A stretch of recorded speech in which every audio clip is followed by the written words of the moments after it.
我哋而家嚟到 Newport Beach 參觀一間景色非常之靚嘅 single house。呢間屋咧就係只有一層，係一個大平層。哇！一入到你呢個大廳，好開闊。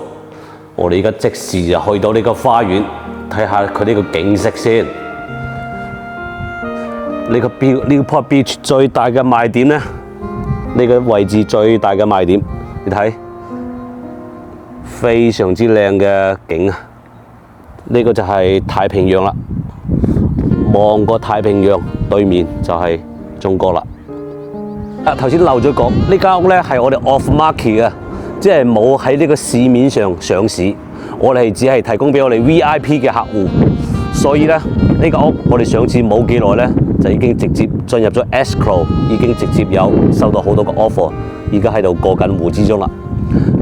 呢個提醒我哋其他嘅業主，假如你有同樣嘅屋，或者係想盡快去上市，但係咧亦都唔想話太過公開暴露你更多嘅私隱，你可以聯絡我哋，我哋可以幫你 off market 揾到好好嘅優質嘅 VIP 嘅買家嚇，因為呢啲買家我哋全部都係獨家委託俾我哋，同我哋簽晒合同、簽晒委託，我哋先會帶佢哋私人去現場參觀嘅。所以咧，你個屋咧就唔會話隨街都可以睇到，俾人睇到嘅。所以好有效咁保護你嘅隱私。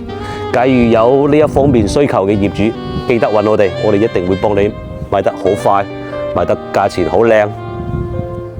中意 off market 嘅買家，你想揾到一個優質嘅盤源，好有性價比優勢嘅房源，唔想喺市場上邊同埋其他人一齊競爭，想揾到獨家嘅房源，你一定要嚟揾我哋啦！我哋手頭上仲有類似好多嘅呢一種房源，提供俾我哋嘅 VIP 嘅買家，但係前提條件係你係我哋嘅 VIP 嘅買家。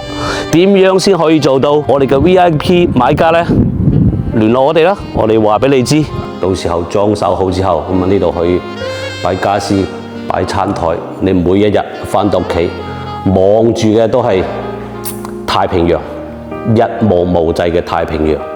特別到夜晚啊，大概係依家可能係7點鐘到7點鐘嘅時候咧，太陽咧就會落山啊！太陽喺呢邊，太陽落山，你就會見到太陽嘅呢個夕陽啊，慢慢落嚟，成個鹹鴨蛋一樣慢慢落嚟，成個天空、成個海面都照住紅色、橙色，有時候咧就藍色。根據天氣嘅變化，會轉成各種嘅顏色。哇！你話呢個大自然嘅鬼斧神工幾咁犀利？有個無形嘅手啊，有個大能者喺度控制住。哇！幾靚！你話呢個景色。雖然依家咧係70幾度啊，依家我哋喺加州 Newport Beach 嘅天氣應該係70幾度啦。但係我企喺呢個花園，吹住呢個海風吹過嚟，都有微微嘅清涼嘅。特別到夜晚，可能你太陽落山8點鐘之後，其實係有啲凍嘅，因為畢竟呢度係海邊啊嘛。但係日頭咧就非常之舒服啦。你睇呢個飛機又嚟啦，啲直升飛機或者私人飛機。想當年Kobe Bryant 高比仔都係住呢度，住嗰邊。而且我哋呢間屋嘅位置啱啱好位於呢個山坡，呢一個山坡上面嘅最高位，我哋呢個山坡，所以佢嘅景係好靚。嗱，你睇左右隔離，我哋呢個位置其實係最高位置嚟㗎啦，已經。隔離左右全部都一層，都係大平層。所以咧，大平層就唔止單單係呢個公寓apartment condo 先有大平層，其實 single house 都有好多大平層。